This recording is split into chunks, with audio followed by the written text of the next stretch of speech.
Six Invitational to us is a celebration of the community and the community that we've really developed around that core group and grown out from there to include millions of people.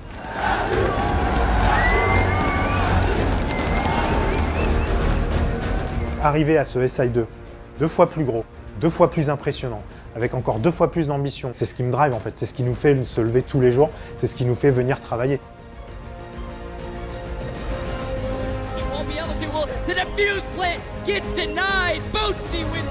It's whether or not we can get back on the horse. We need to show that we're able to innovate and really push ourselves back to the edge of that competition. I don't want anyone else to be able to say that they've won a Six Invitational. I want us to be the only ones.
Maybe she has a vaccine.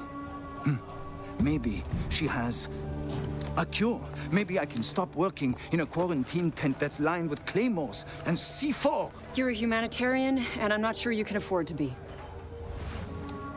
You have a better option on the table? because we're barely containing this. And I hope you have a solution that doesn't involve a nuclear response. I heard the talk. Okay. Let's try it your way. Let's extract Dr. McIntosh and pray to God she's got answers we can use. Merci.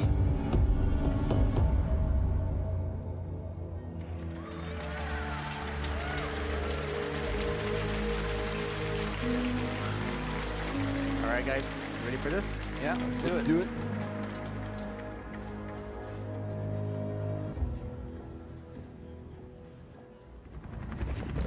Dr. McIntosh is holed up in the serology lab, but external comms just went dark.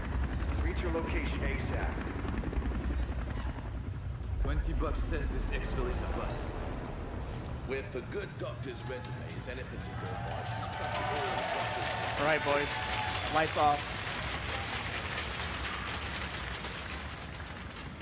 Let's take our time. Got a breacher, yeah, behind a car.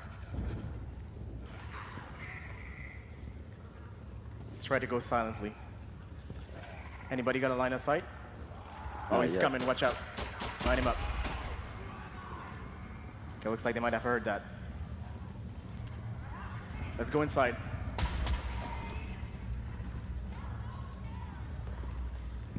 Right, let's try to hide it here in a little bit. Barricade it? Yeah, got it.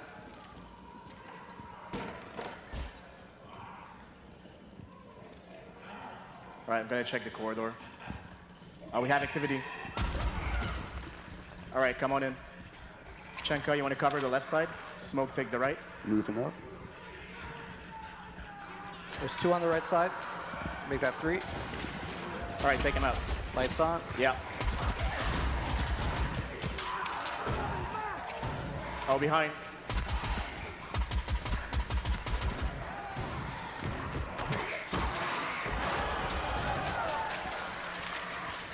Right, watch out, through the wall. Came right behind you. Let's go in the media room. Behind.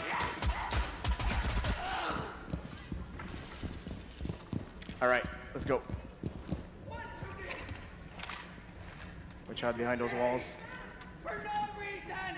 Yeah, there's one back there.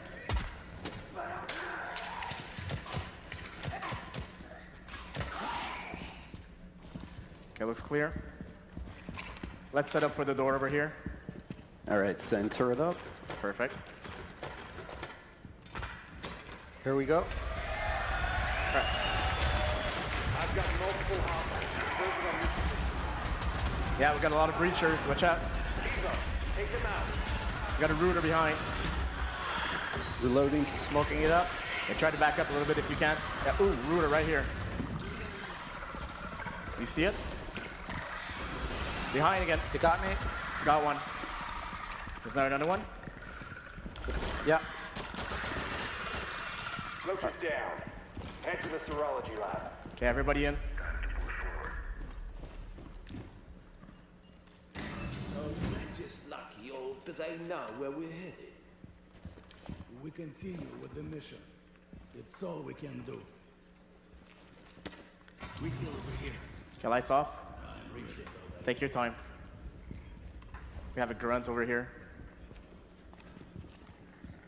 Okay, I'll line him up. Watch out on the left side. Yeah, critter right here. You probably heard that. Watch out. Let's take the right side. Yeah, right behind you.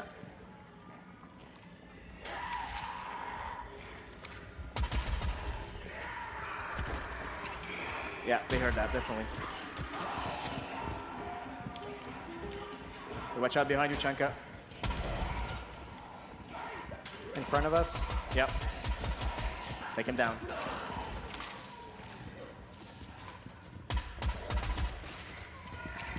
All right, meet up at the top of the stairs. Yeah, they're coming. They're right behind us. Watch out.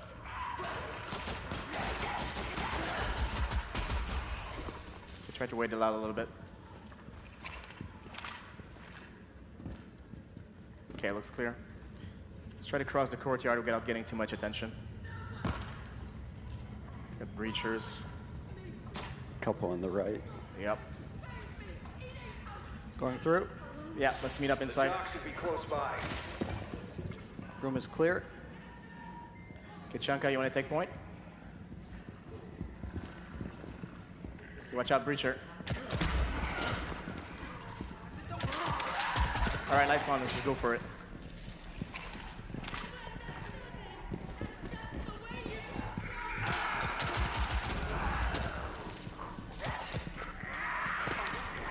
Under, below.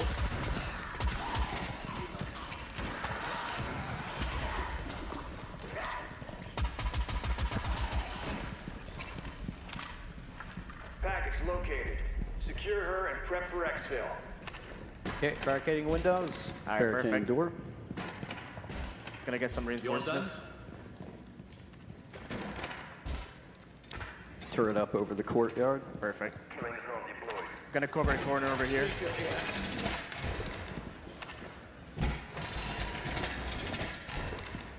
Okay, I'm gonna secure the doctor. Refill Perfect. You made it. Good.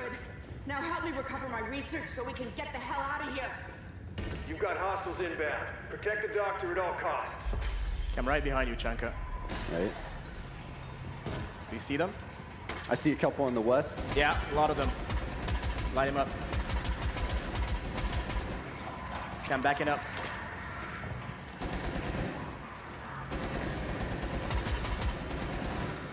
Okay, north To side. the right side. There's more. Are they coming through the Moving wall? my turret.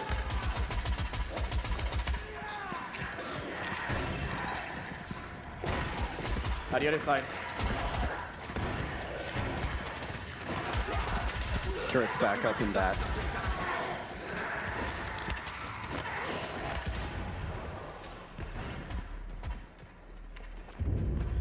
Okay, watch out. Fortifying. Yeah, perfect. Watch out, there's more behind that wall. They're gonna breach it.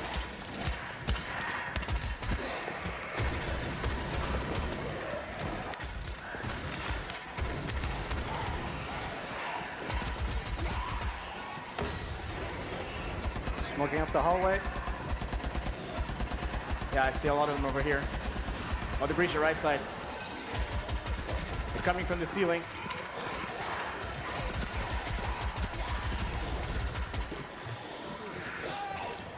Yeah, doctor's under attack, watch out.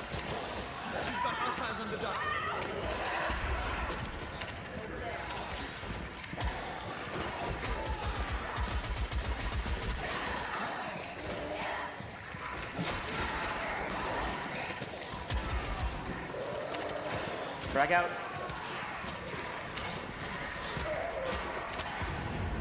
I need cover.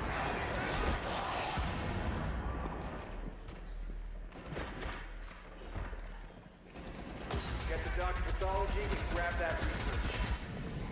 All right, I think we're good. Gonna get the doctor. Let's get out of here. All right, covering you. Following you.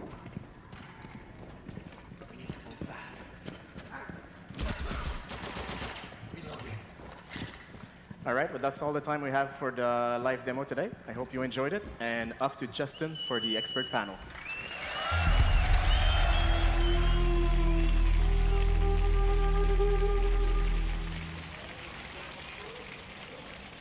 At live gameplay footage of Outbreak, our free event coming to all consoles and platforms in the near future on March 6th. It is going to be lasting 4 weeks, and we cannot wait for you guys to play. Please give a big round of applause to my amazing panelists that will be breaking down all the details that you just saw. Of course, we didn't want to spoil everything. Mac, you are just coming off the demo. Thank you back for joining us. But please give a big round of applause for my three amazing guests. Lucian Solban, lead writer on Outbreak. How's it going, Lucian? It's going really well. How are you doing? I'm doing great, man. How's it going? It's so great to be here on the big stage, showcasing Outbreak for the first time. Seriously, this is like living the dream. Yeah, what's it like for you as the lead writer to see it out there for the first time? It's really incredible. I've been waiting a year for this thing to finally come out and to see everybody's reaction, to hear all the feedback on it. It's just incredible. And to see Mac just doing that great run-through right now, I can't wait to play it. Absolutely. And my second guest, Irvin Dos Reis. Please give him a big round of applause. Technical director on Rainbow Six Siege. How's it going, Irvin? I'm fine, except they survived, so I'm sad as the AI team. As technical director, it's your job to be the player's worst nightmare. Oh, yeah. And unfortunately for you, Irvin, Mac, you succeeded, your team succeeded in accomplishing the first half of that mission. Of course, we have 3 maps, but you guys finished that first half. Yeah, we managed to go through it. I was pretty excited to see. It's always stressful. We never know what can happen, and this is the live demo. It's actually what player's going to play. There's no cheats, so it was pretty stressful. Yeah, absolutely. But you guys handled it wonderfully. A lot of Tachanka pro plays, I see you there. Now, to go over all the details that you're going to be experiencing here, we're going to break down everything from the story to the AI to the level design of everything. But first, let's set the stage here. Lucian, what is going on in Outbreak? What's happening here? In Outbreak, what we have is we have a Soviet capsule, at least 40, 50 years old, that's been lost for quite a long time, ends up by re-entering orbit, crash lands in Truth or Consequences, New Mexico, and it's got a parasite on board. Parasite spreads, infects everybody there in town. Town gets quarantined, and right now, Rainbow and the people that are there are the only thing holding this thing back. If it gets out, it's a bad hair day for everybody. Bad hair day, and obviously we saw a lot of really cool visuals in our CG trailers leading up to this weekend. Yeah. And that was really setting that story, and we recommend you guys go check those out. There's going to be a lot more of those in-game that you can experience as well. And so one question that a lot of players come to me about, why are we introducing this event? Why are we doing this event for Outbreak? The question on everybody's mind, right? Yeah. The thing is that, you know, I guess you can look at Siege as a sports car. And as a sports car, you really want to be able to, you know, punch it. You want to push it to its limits, and you want to be able to see what this thing can do. We've got a great engine. We've got a solid roster of characters. And honestly, going into year 3, we just wanted to have fun. We wanted to break all the plates. We wanted to show what we could do with this engine, how far we could push it, the destructibility of it, the relentlessness of the enemies just coming towards you. All of that. We really wanted to have that moment that we could enjoy, that we could have fun as gamers and sharing that experience with our community. Having fun with the game that we love so much, with the operators that we love so much, of course, Tachanka and all those wonderful characters that we'll get into in a minute. But this was really a celebration of our community to kick off year 3. We've talked about it before, how this is kind of a, you know, it is a free event. You don't have to pay anything. You don't even have to play it if you don't want to. But it is going to be there for people that do want to experience that world a little bit deeper. Yeah, exactly. And the thing is that, you know, we keep on saying, okay, we're kicking off year 3 and we're going to do it in style. But the fact of the matter is that the last 2 years have been, wouldn't have not been possible without the community growing behind us, without the goodwill and all the positive feedback that we've received, all the players that have come into the game recently as well. It's been phenomenal. And so the thing is that everything that we're doing with Outbreak is also a celebration of the last 2 years, to say thank you to everybody here, saying thank you so much for the love and support. It's a celebration of everyone in this room watching Rainbow Six Siege all week long at the Six Invitational. It's been a really special week, a really special weekend, and we really thank you, everyone, for being here. And of course, with Outbreak, it does create a bit of disruption. It's not the 2 operators, 1 map that everybody's used to. It's something different. I like how you say a bit of a disruption, because it's not a bit. The thing is that what we wanted to do is, you take a look at the operators and stuff, and we know players have been wanting to play Tachanka and play him to his strengths and just have him stand there, depressing the trigger on his LMG and just raking down enemies. You know, we've known players wanted to play Glass and have long sight lines and take down enemies. You know, and we know that there've been hostages out there that have been fearing for their lives whenever Fuse is on the map. So we wanted to provide all of that and keep Fuse a little bit away from it. Absolutely, but introducing the same characters that we love, the same mechanisms and features of Siege that we love, but putting it in a new environment. Right? Yeah, absolutely. And the thing is that I think it comes down to this. It's all about respecting who the operators are. We're changing the circumstances around them for this one-shot event.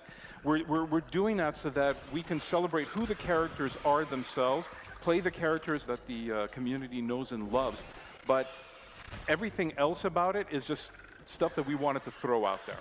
Stuff that you wanted to throw out there, that you wanted to have fun with. The game designers had a lot of fun with this, creating this, and turning to one of our game designers, Irvin Dos Reyes, the technical director.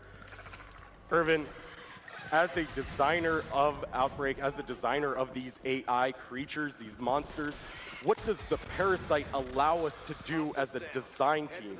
And the Parasite is the key to freedom in terms of design. Instead of thinking about gadgets which have to sound realistic in the Clancy lore, you think about monster abilities. You just try to have fun. You just focus on how often they are into your gameplay, and that's all. And in terms of readability, you're creating monsters. The silhouette can be easily readable. You can imagine states very obvious for the player to guess, okay, oh, they're doing that.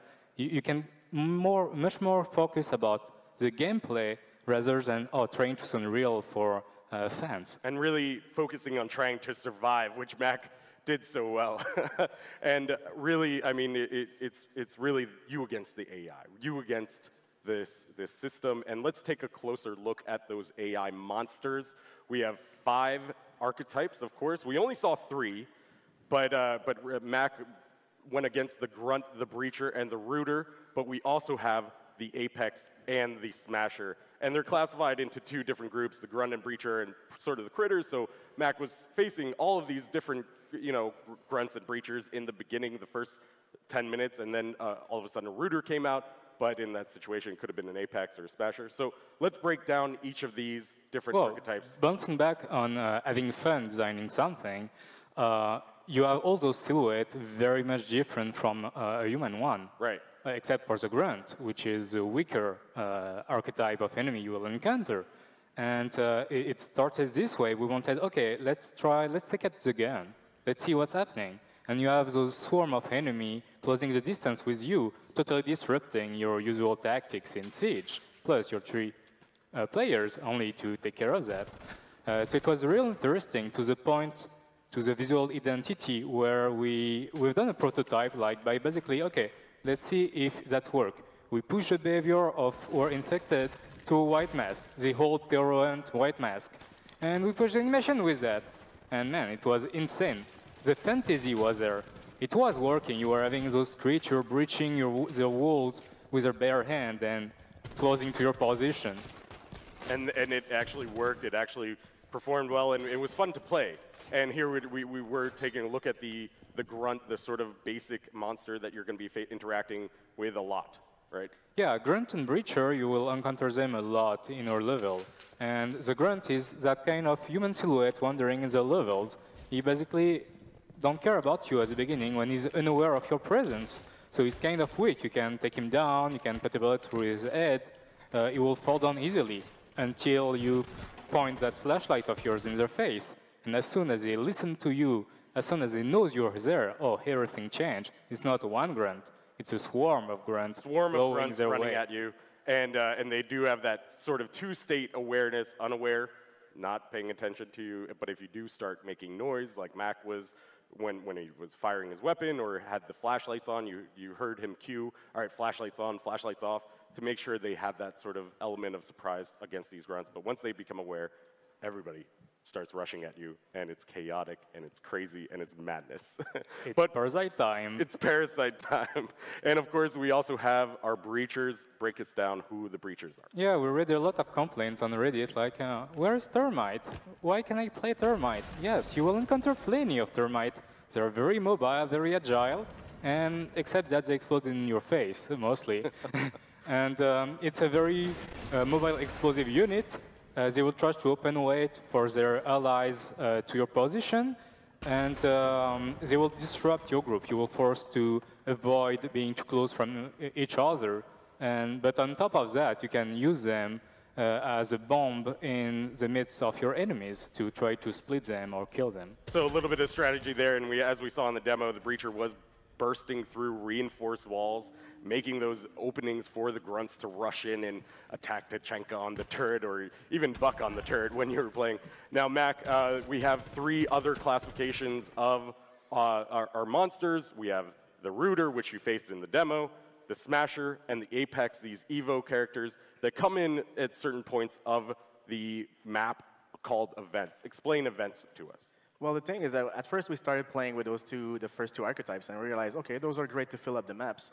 And then when we started to have the Evos, basically we realized, okay, so these guys are a lot harder to deal with than the first 2. And so we have to dedicate moments, so we call them events, where we're going to face off against those. So you created these little moments where you'd face off against a Rooter, or one of these Smashers, or one of these Apex creatures. So, Irvin, run us through some of these different creatures, starting with the Rooter that we did see in the demo. Yeah, this is my favorite little nightmare. She's a very fast and agile support unit. She will teleport at first to try to stay afar from your team and crowd control you. She will root a player in your team, forcing him to stay a bit immobile at first. And then, if you damage her enough, if you annoy the lady enough, she will teleport to your position into a bloodless state to finish the job. So she has quite a few things going on here. A crowd control area effect that can stop all players in their tracks. And then she can also teleport, and then also has a bloodless mode. So she's definitely a monster that you need to take out quick, and Mac's team did take out quick work of that Rooter when she came around. Yeah, she don't like Chenka. You don't move. That's a problem. Yeah, exactly. And she has synergies with other monsters where if you are rooted, then a Breacher can run up and explode in your face. Yeah. Exactly. Yeah. So let's move on to the Smasher. One of my favorite monsters, to be honest. Yeah, there's a little baby between Mountain and Sledge. He has the armor of Mountain. That means you can shoot as much as you want in his front armor. It will just get him angry. And then you think you're safe behind your wall, and no, you don't. He will breach through to take you down. It's a very beast-like, arcade-like creature. It has that feeling like the whole game. You read this button kind of easily. It's very strong, but has a weak point, and you have to find it and find a strategy around it to take him down. So he does have a weak point. We're not going to spoil that for everyone. You're going to have to find out when what that weak point is when you play either on the test servers starting on February 20th or on March 6th. But he does have a weak point. You can take him down, but he is kind of this Sledge with a Montaigne shield running at you who can burst through walls and not knock you back, as we saw in that trailer. Knock you through windows, Knock you through windows. And worst case scenario, we have done very nice game over cinematic, guys. So if you do die, we didn't see it. Mac prevented the game over cinematic, but if you do die, it does look pretty cool while you're doing it. All right, so that is a look at 4. We have one more, the Apex. Explain to us who the Apex. Well, as the name says, it's the top of the food chain. It's a leader. And as every good leader, he will try to stay as far as possible from the action. He will try to get as far from you as possible and shoot you that kind of eco beam. If you get in him, you get disrupted, you will lose your scope view, etc., etc. But if it wasn't enough, he will try to spawn a buffer of basic enemy between you and him. And those enemies are not the normal one. They're not weak. They will close their way through you faster, and they will be more resistant to your bullets. So not only is the Apex going to be shooting echo drone-like concussion bolts at your face, but he's spawning harder to defeat enemies and just rushing at you over and over again. That's a crazy design, and I'm kind of disappointed we didn't see it in the demo, but the players, I'm really excited to see how they're going to tackle the Apex. Now, Mac, we did see the Rooter spawn up in a few of these, and these Evos will, as you were mentioning before, they spawn during the events. Why, explain to us a little bit more about why we have these events, what allows us to drive the story and drive the spawning of these bigger monsters with events. Well, the thing about the events is, well, first we have two kinds of events. We have the predetermined ones and presets, so that you're going to make sure that every time you're going to go there, you're going to have a smasher on fire charging at you, so that's going to be pretty scary. But we also have the systemic events. The idea behind the systemic events is that we wanted to make sure that the players don't know what's going to be happening. So sometimes you're going to go and it's going to be a smasher, sometimes it's going to be an apex, and when you're going to crank up the difficulty, it actually might be two of them at the same time. So 2 smashers or 2 rooters at the same time on harder difficulties. Actually, and 4 routers. 4 rooters. Yeah, that's 4 rooters. That would be insane to see. Yeah. Because you had difficulty taking down just one, and imagine if you have 4 of those guys running at you. It's absolute chaos. Yeah. Now, obviously, with all these monsters that you're going to be facing, we're going to have bigger maps and have different maps. Talk to us a little bit about the challenges behind the level design that you faced when creating these 3 maps. Well, the thing is that at first, one of the first things we realized is that, okay, so we have these new enemies that are very interesting to play with. We need a context. So we started by putting them in the house just to see what had happened. And we saw basically in a very beautiful setup in the house, everything was getting destroyed. It was awesome to see, but it lasted about 2 to 3 minutes. So I was like, okay, so that's great, but we need to have dedicated location to those enemies. So that's how we came up with maps that are much bigger than what we have today. So the first map... So let's talk about exactly how big those maps are. Because you mentioned house. You mentioned house. Yes. That is sort of our standard map. How big are the maps in Outbreak compared to house? Well, if we compare on the house, you see it on the left side. The house is maybe 33 by 31 meter. And on the right, you have up to scale the size of the first part of hospital. So the size difference is actually pretty huge. That's a huge comparison. Of course, that is only one part of the level. Yes. And that's the one part that you actually played in the demo. Yes. Yeah, absolutely. So, and of course, we also have new objectives there. You had to save the doctor, but you know, it was a little bit different than what we're used to in terms of hostage rescue, where you just grab her and run. Yeah. But now it's actually a little bit more difficult. Yeah, we had to expand on the how do you call it, the objective system. So before, like you said, we had you go in, you grab the hostage, you get out. That's it. You have victory. Well, if you want to create a long 20 to 30 minutes experience, of course, you're going to have to expand on that. So as you can see in the demo we played today, which was the first part, that was actually just to get to the hostage. But when you get to the hostage, you're not done. You just don't go out right away. You actually have to take her, do stuff for her, then you can get out. Yeah, and absolutely, because we were creating these new scenarios for players to actually interact with the game and interact with these objectives, we had to introduce attackers and defenders in the same gameplay. Talk to us a little bit about the design of that. What changes when we have attackers and defenders on the same page? Well, that's a choice we had to make. It's like, okay, so now we have these new maps, we have these new enemies, but who do we bring? And at first it was like, okay, attackers or defenders, and how would we do with it? And the answer was obvious. Well, for the first time, let's bring both of them together and give them an opportunity to play Tachanka and Ash at the same time. Tachanka and Ash, or Tachanka and Buck, as you were playing. Exactly. And we're going to be breaking down exactly a little bit more about the technical reasons behind that as well with Irvin. But this Parasite really provides us a little bit more freedom of design as we're approaching Rainbow Six Siege characters and gameplay and destructibility, right? Oh yeah, the Parasite is great because it's finally the thing that allows us to break the rules. For once, we're able to spawn enemies in a new different ways. You're able to face off hordes of enemies. Like you could have seen in the demo earlier, we actually had to take out a lot more enemies than we used to have in Terror Hunt, so the numbers are like almost like 150 if you look. And at the same time, this allows us to create these new kinds of environments. So you'll see in other maps, especially the Parasite is present everywhere. We do a lot of more outdoors and it's a lot more exotic. Yeah, and I think the big comparison is, you know, you're going to have a ton of monsters running at you. It's going to be chaotic. It's going to be insane on these larger maps. And let's take a look at the 3 maps that we have here. We have Resort, Hospital, and Junkyard. Let's start off with Resort. And Lucian, run us through a little bit of the backstory of Resort. The resort is a hot springs resort in Truth or Consequences, New Mexico. And what happens is it is now the heart of the nest of the Parasite. This is where its archetypes come out. This is where it evolves to counter what you throw at it. Absolutely. And Mac, how does this play as a map?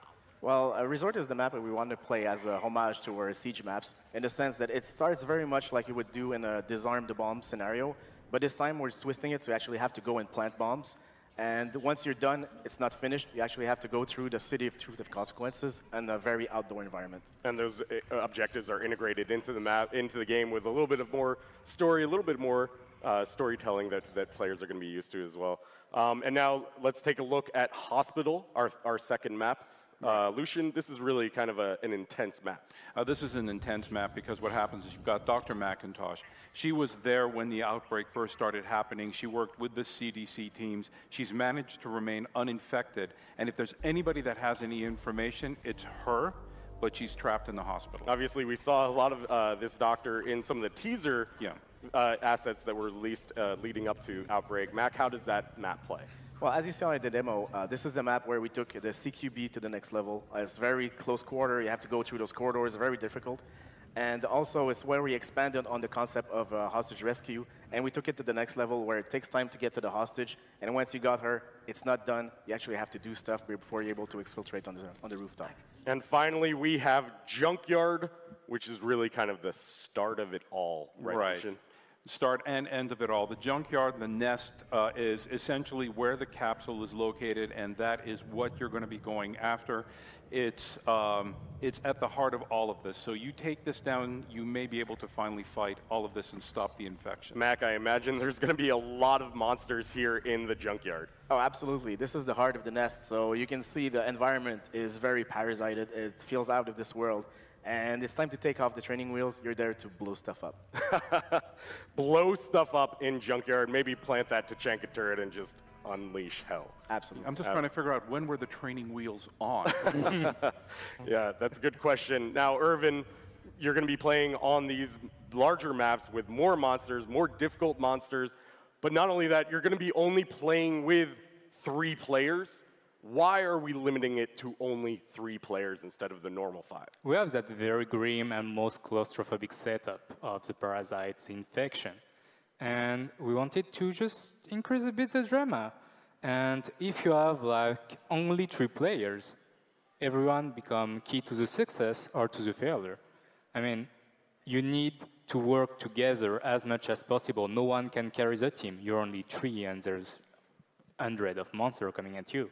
It puts more value on each person, making each of them more important in this scenario. And on top of all of the monsters, all the different mechanics, there's also a different way of playing stealth. As we saw with Mac, they approached crouching, and then all of a sudden the monsters were aware. So explain to us a little bit more how stealth works in Outbreak. Yeah, the stealth was a bit improved from the Tyrant.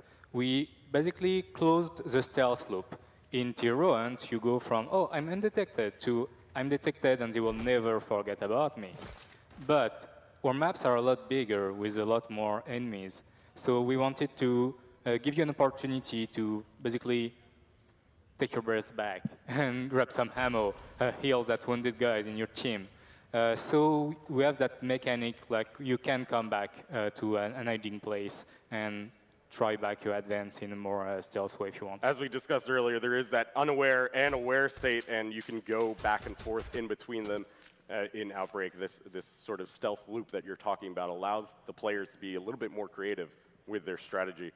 And on top of this, we the gadgets that players are normally used to, like flashbangs and smoke, interact with enemies in a little bit of a different manner. Briefly explain how those change. Yeah, we just wanted to keep the core mechanics from Siege. You don't learn to play your operator differently. You use them with the same gadget the same way. But the effect may differ and make you able to use those new stealth dynamic and those new takedown mechanics you have seen during the demo. Of course, the same tools that you're used to, you're not going to be learning a whole new game how to play Siege again. It's still the same Siege, but just a few little wrinkles that you're going to be able to experience once you get your hands on Outbreak. And experiment. And experiment. And of course, we've been talking about these 2 different difficulty levels. Explain to us what these difficulty levels are, regular and pandemic.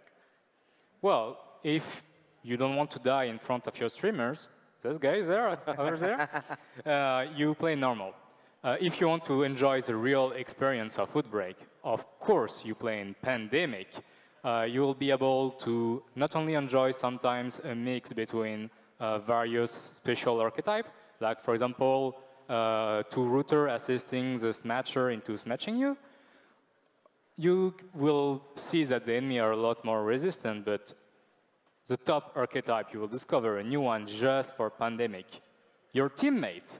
It's the best one as doing a net shot because the friendly fire will be enabled. Right, for the first time, actually, in normal mode in Outbreak, there won't be friendly fire enabled. But in Pandemic, friendly fire is enabled, so if you're tossing a grenade, shooting Ash, breaching Chard, it's going to create even more chaos than a breacher running at you, for example. And of course, with the Pandemic mode, there are going to be exclusive Ubisoft Club Challenge rewards. And we're going to take a quick look at some of these rewards. They are so cool looking in-game. They're going to be used in both PvP and PvE, of course. And they're kind of glowing, and there's going to be one per week, actually. And there is even going to be one leading up to the launch of Outbreak. So these are going to be exclusive for beating Pandemic mode in the game, which is really going to be kind of a cool reward once you receive those. All right, so talking about the operators, going back to the operators, we have a select limited amount of operators. Why are we only limiting it to a certain amount? There's two factors. First, the fan service and the fact that Vitaly is very big as a man and I'm small. So of course there's Chenka in the game. But also, instead of just the fan service, we have to find the right operator to have a synergy inside the Outbreak operation. And for example, Twitch with her drone zapping grunts would have been funny to see, but a bit useless. And then, as I said, the three operators are key to the drama. Each one is a key player, so they need to really separate their role.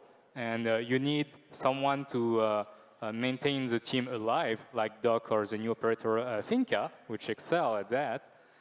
You need, with that swarm of enemy coming at you, some good crowd control operator, like Ying, for example, or the new Lion operator to help you manage the amount of enemy coming. And of course, you need the damage dealer. And for that, we bring the Russians, of course. The Russians, so Tachanka, Kapkan, and Glaz are all going to be playable in this as well. Outbreak was just designed for Tachanka. It's Operation Yes, Chenka in real. Operation Tachanka.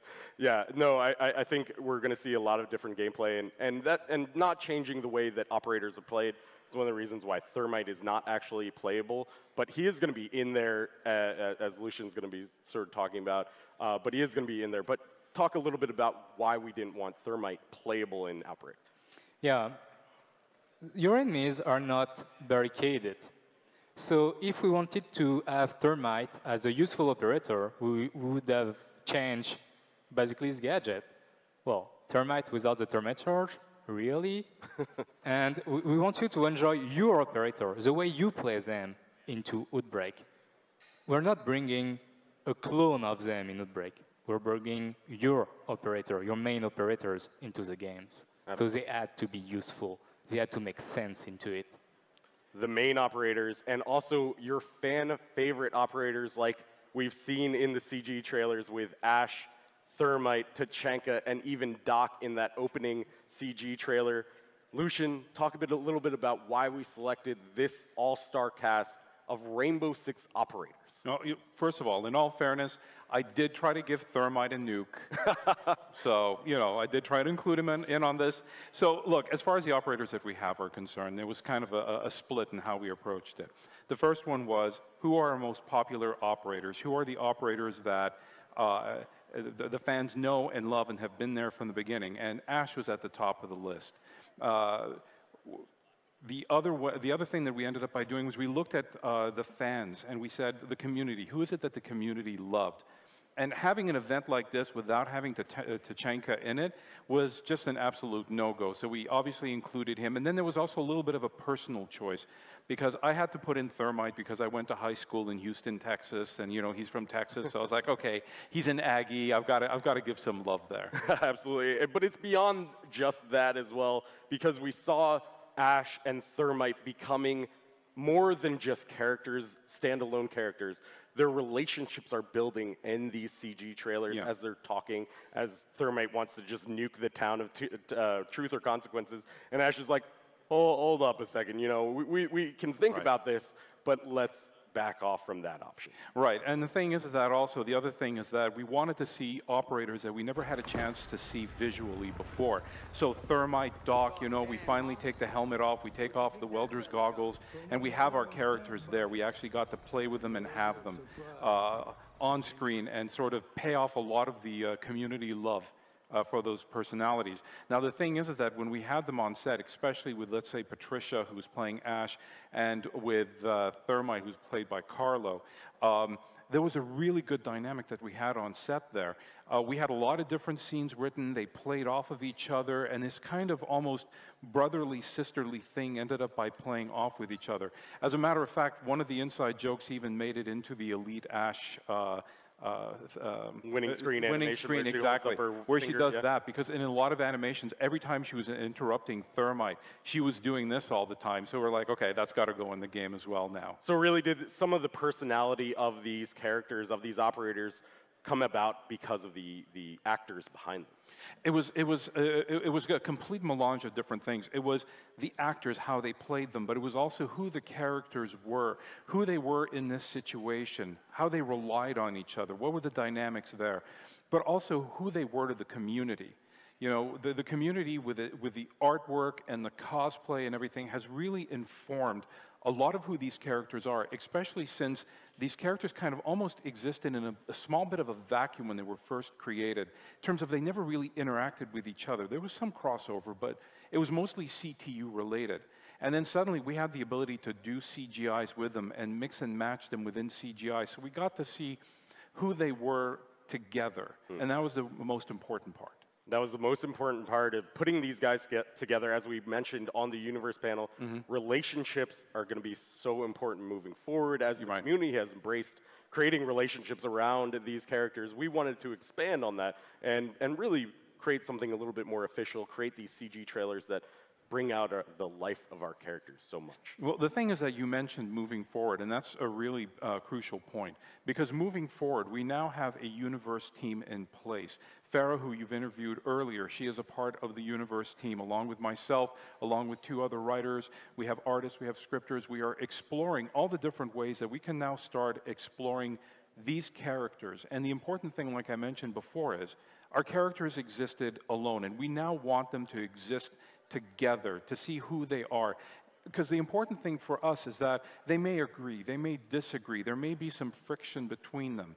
But in the end, what's important is how they get together, and in the end, during operations, during these training scenarios, all of it, they are soldiers and they are professionals down to the wire in those moments. But then we also want to explore a little bit more outside of that and play a bit with that as well. So play a little bit more with the characters, introduce them in new, different scenarios like we're doing with Outbreak, and introduce them in a new light where players can really kind of relate to them a little bit more and actually see these operators interacting with each other. I think that is so important, as we see with Ash, Thermite, and even Tachanka being there, where he's kind of cracking jokes, and his personality is coming out a little bit more. And then we even see Doc in there being more one of those more humanitarians. Right, and that's the important thing, is that with Doc, he actually really provided a really awesome counterpoint, because you have Thermite saying, why don't we just nuke them? And now you have Doc, who's contending that and demanding more out of Ash. And Ash, as sort of first boots on the ground for 6, is becoming more and more important to Rainbow Six and to the other operators as well. So we really want to be able to showcase those operators, and now the question is, and that's the question that the Universe team is exploring, how do we do that? How do we evolve those characters for the future, moving beyond Outbreak, moving into year 3, and building those connections, building those storylines that the players have been really embracing, and really, I mean, this is all about the community, all about providing the community with entertainment value for our operators, and really creating this world. You know, the thing is that the community is the one that's been doing the heavy lifting. I mean, if you think about it, the initial bios that came out were about maybe a paragraph to 2 paragraphs long. the ones that have really informed who the characterizations are have come from the community. The who interacts with whom is, I probably just screwed that one up, but who interacts with who has actually been a major, has been a major thing that the community has helped bring up and build. And we want to play off of that, and we want the community to be involved. We are listening, we are watching, we are learning. Some of the steps that we take may go off in a direction that they don't appreciate, and we may realize, oh, maybe we didn't mean to go there, or maybe we shouldn't have gone there. And in other points, we're going in directions, and the community has reacted really positively. And I love that dynamic. I love that relationship. The live team gives you this instant level of feedback and a much closer interaction with the community out there, and it's just a fantastic experience. It's amazing, an amazing community. Rainbow Six Siege's community is one of the most amazing that I've worked with, and Outbreak is here for you guys. This is why we're doing it.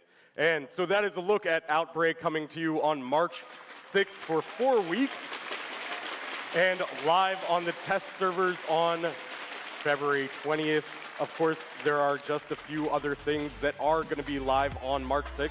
We have the Ash Elite skin that will be arriving in the Outbreak packs. We have this Outbreak collection that we are launching with 50 packs available, and the Ash Elite skin will be available in that. So on top of the free one that you're going to be able to get from playing the game, for playing one game before March 6th, you're also going to be able to get an Ash Elite skin that has a different variation. You're also going to be able to get everything from weapon charms to weapon skins to full BDU body dress units with headgear and charms, all within the Outbreak packs. And of course, if you play Outbreak when it's live, you will get 4 free Outbreak packs, and they will be available in-game for our 6 credits. And this is something that we're going to be tying in. Right. There's obviously a little bit of storyline here that ties in the operators to the Outbreak packs. Right, and that's what you're going to be seeing more of, is we're going to use every opportunity and every little thing that we can in order to tie in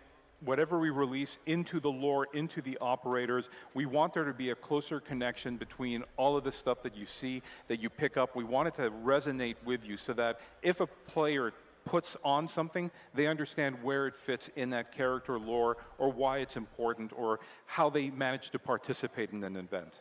Yeah, absolutely. So, with that said, that is Outbreak, coming to you once again on March 6th for 4 weeks, and on the test servers starting February 20th. Thank you so much to my amazing guests. Please give them a big round of applause. Don't go anywhere. We have the grand finals match between EG and Penta Sports coming up right after this.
Welcome to Truth or Consequences, New Mexico. This sleepy desert town is ground zero for Outbreak, a special Rainbow Six Siege co-op event that pits your team of up to 3 intrepid operators against hordes of, well, these guys. These mutated abominations will do everything in their power to stop you from accomplishing your objectives as you follow the story of Team Rainbow's efforts to quell the carnage and uncover the truth. So you'll need to adapt your tactics if you want to survive. Because the infected are coming for you. Sure, they might look like they're just standing around having a bad time, but if you can't take them out before they spot you, you're gonna have a bad time. Equipping a suppressor can help you sneak through certain areas without causing a fuss, but sooner or later, some grunt is gonna pop off and text all their grunt buddies to come swarm you. But other enemies won't be so direct. Bubble-backed breachers love to leap around, looking to explode themselves next to you or destroy your reinforcements. Keep an eye out for the telltale bubbles on the wall, and make them respect your personal space with a quick melee hit if they get too close. You'll also have to contend with rooters, who zip around evasively and hassle you with spikes conjured from below, which hold you in place until you or a teammate can shoot the offending rooter. Then there's the Apex. They just kind of hang back, making you weaker and making every enemy stronger, and occasionally splashing you in the face with uncanny smoke that would make Smoke jealous. And the Smasher? Well, it's right there in the name. It can't see you, but it sure can hit you or run you right over. Try luring it into ramming itself into a wall so you can more easily shoot or stab it right in the weak spot.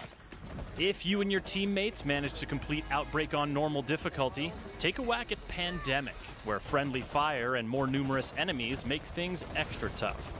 No matter which difficulty level you take on, you'll be choosing your operators from a carefully curated group with the gadgets and weaponry to give you an edge in the crisis. Choose Doc for his super clutch stim pistol.